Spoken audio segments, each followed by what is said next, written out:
las 8:39 recibimos ahora al congresista Jorge Montoya, que es el vocero de la bancada de Renovación Popular. Señor Montoya, buenos días y bienvenido a RPP.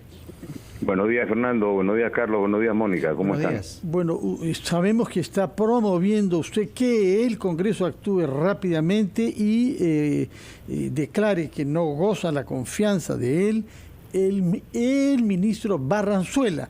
¿Cuál es el procedimiento que viene después si que se concretara esta iniciativa de su bancada?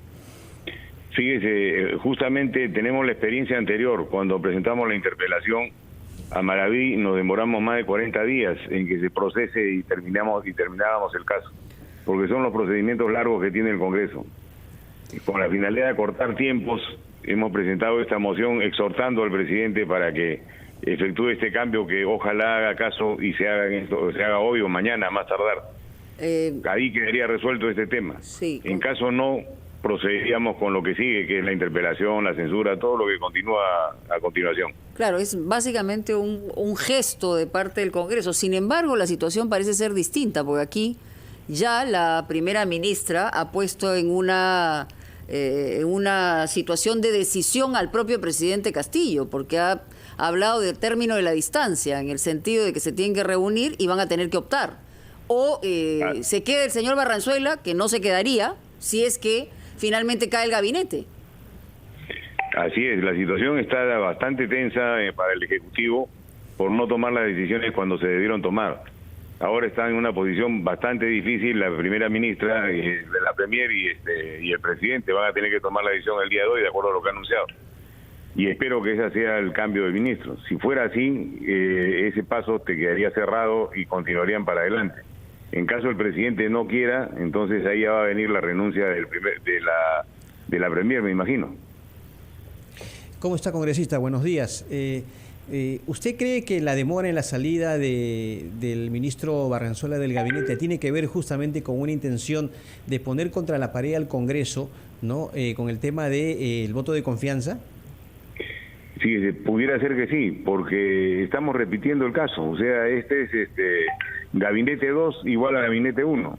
Se presentó la misma situación, puso ministro cuestionado y ahora hace lo mismo, pone un ministro cuestionado, pone al Congreso en esa situación y es como si estuviera jugando con la opinión pública y con el Congreso. O sea, ellos están en una línea política clara, que es la de obstruir la función del Congreso, es al revés. No, o sea, están tratando de aparentar de que el Congreso es obstruccionista cuando ellos son los que están poniendo las piedras en el camino. Es obvio que si escoge a alguien que no es idóneo para un puesto, desde el otro lado le respondan. Y eso es lo que estamos haciendo. No se puede uno quedar callado con eso tampoco, ni se puede aceptar una situación de esa naturaleza. Entonces podría ser un juego del gobierno para poder ganar posiciones de acuerdo a su línea de conducta, su línea política y sus objetivos propios, pero que no son los del Congreso. ¿Qué es lo que ganaría? Digamos, hay una diferencia, creemos, por lo menos en las formas, entre la actual primera ministra y el anterior primer ministro, el señor Bellido, número uno. Número dos, lo que dice el gobierno, de una u otra manera, con sus representantes más radicales, es que lo que está tratando de hacer el Congreso es también poner contra la pared al Ejecutivo para vacarlo. Pero no es así, porque no estamos pensando en la vacancia. Lo que estamos tratando es de que se respete al país en general, teniendo un gabinete decente. Congresista Montoya. No otra cosa. Es correcto de que la primera ministra actual es totalmente diferente a la anterior.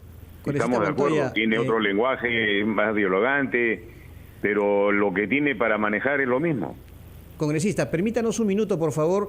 Usted sabe que la noticia no se detiene en RPP. Vamos de inmediato con Valeria Fuertes. Valeria, adelante. ¿Qué tal, compañeros? En directo, estamos en Palacio de Justicia. Estamos en la ceremonia de juramentación del presidente del Banco Central de Reserva, Julio Velarde. Él asume por cuarto periodo consecutivo frente a la entidad monetaria. Vestido de un saco negro, una corbata roja, ha firmado el libro de actas y fue la presidenta del Poder Judicial, Elvia Barrios, quien le tomó el juramento al ahora presidente del Banco Central de Reserva, quien asume ese puesto por 5 años más. En estos momentos se acerca la economista Roxana Barrantes. Elvia Barrios, la presidenta del Poder Judicial, toma juramento. Escuchemos. Juráis por Dios y por la patria desempeñar fielmente los deberes del cargo de miembro del directorio de Banco Central de Reserva del Perú que se le ha conferido. Sí, quiero desempeñar fielmente los deberes del cargo que se me ha conferido. Si así lo hicierais, que la patria os premie, si no, os lo demando. De esta manera entonces ha cumplido con la información. Aplausos entonces en la sala. Está presente en esta ceremonia el titular de la cartera de Economía y Finanzas, Pedro Franque. Rosana Barrantes es economista, es investigadora principal del Instituto de Estudios Peruanos, fue jefa del gabinete de asesores del Ministerio de Energía y Minas.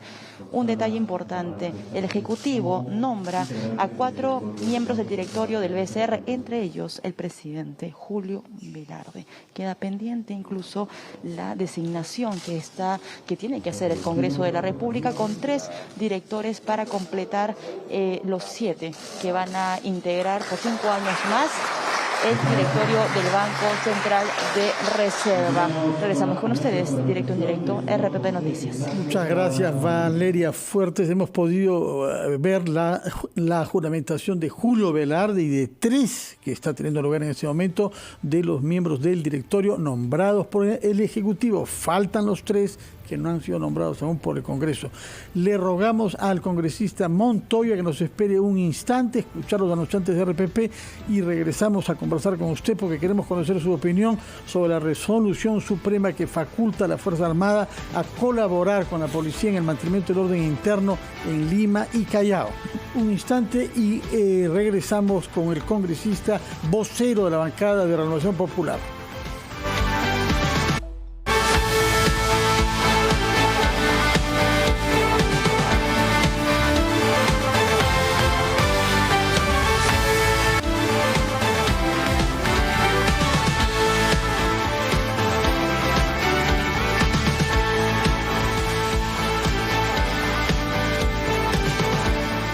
Bien, regresamos a ampliación de noticias. Estamos Fernando Carballo, Carlos Villarreal y quien habla Mónica Delta. Había, digamos, una reflexión planteada por Fernando Carballo al congresista Jorge Montoya sobre esta resolución que había sido emitido, que solamente corresponde a Lima y Callao y es la salida de la Fuerza Armada. ¿Cómo lee usted eso siendo además representante de la Fuerza Armada del Perú en esta circunstancia política? ¿Cuál es su lectura?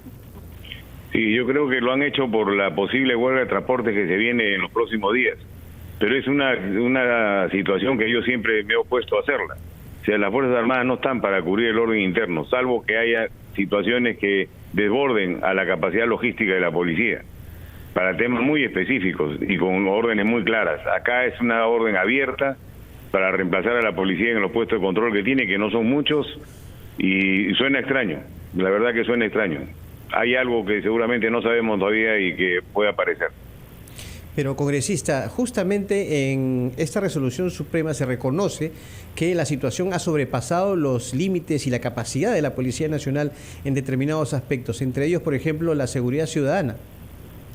Lo que ha pasado con la seguridad ciudadana es la incapacidad de los gestores de la misma, no de la policía. Los que están direccionando la seguridad ciudadana no tienen capacidad para actuar. Esa es una ineficacia del sistema, pero no es que haya sobrepasado la capacidad logística de la policía. La policía tiene la cantidad de gente suficiente como para cubrir el área, son el doble que la Fuerza Armada. O sea, en ese sentido no es así. Estamos viendo un enfoque equivocado porque nos lo presentan de esa manera. Pero la seguridad ciudadana es responsable del ministro del Interior y de la gente que tiene la dirección del Ministerio del Interior, que son los responsables de dirigirla. Esa incapacidad que tienen para ver la globalidad del problema y aplicar las medidas adecuadas es lo que nos tiene en esta situación. ¿Y le parece extraño también que esta medida de excepción se aplique solo en Lima y Callao en momentos en que en otras regiones de nuestro país estamos viendo actos de violencia? Totalmente de acuerdo con su opinión. En este momento tenemos el corredor minero incendiado prácticamente. No hay suspensión de operaciones en Antamina. La mina Pumayo la han incendiado, la han destrozado y hay heridos y un montón de situaciones complicadas. Buenaventura ha suspendido operaciones en otro lugar. Ha habido incendio en un fundo de Cañabrava, creo que es del Grupo Romero en Peta. No, hay situaciones que están provocándose en todo el país que genera. Hay un pozo tomado también por los indígenas, más de 20 días. ¿no? Y el gobierno, silenciando todas esas situaciones, no toma acción sobre ninguna, está permitiendo que se incendie la pradera, como se dice, ¿no? Y bueno, está generando conflictos en todo el país para convertir esta situación en inmanejable y en algún momento dado cerrar las garantías y asumir el control completo como una dictadura. Eso es lo que aparentemente... Usted lo que está señalando de que esta es una estrategia bien pensada, en el sentido de que lo que está generándose es que arda la pradera para que finalmente haya un estado de excepción y se militarice, pero para eso tendríamos que contar con la anuencia de las Fuerzas Armadas, porque también se involucraría en esta eventual decisión política de un país o de un partido o de un gobernante. Es que acá hay un tema muy complicado, pero muy sutil. Si yo permito que se incendie todo poco a poco y no tomo acción sobre ninguna, llega un momento en que el desborde es tal que la Fuerza Armada tiene que actuar de oficio. O sea, ya no esperando órdenes de nadie, sino actuar para poder salvaguardar la tranquilidad del país. Eso es lo que están tratando de hacer, porque no entiendo otra cosa. No creo que no sepan qué cosa hacer. Saben qué cosa hacer y no la hacen. Entonces, eso llama la atención de sobremanera, porque no se puede actuar si no hay una decisión política, y la decisión política no existe. Muy bien, ahí ustedes saben que están haciendo una campaña en todo el país a través de los radios en el interior del país para la constituyente, usando argumentos falsos. No, están lavando el cerebro a la población con ese tema de manera permanente. La han empezado la semana pasada, con intensidad. Entonces, sí, efectivamente, ellos tienen su objetivo claro, nosotros no. Muy bien, congresista Jorge Montoya, muchas gracias, muy amable.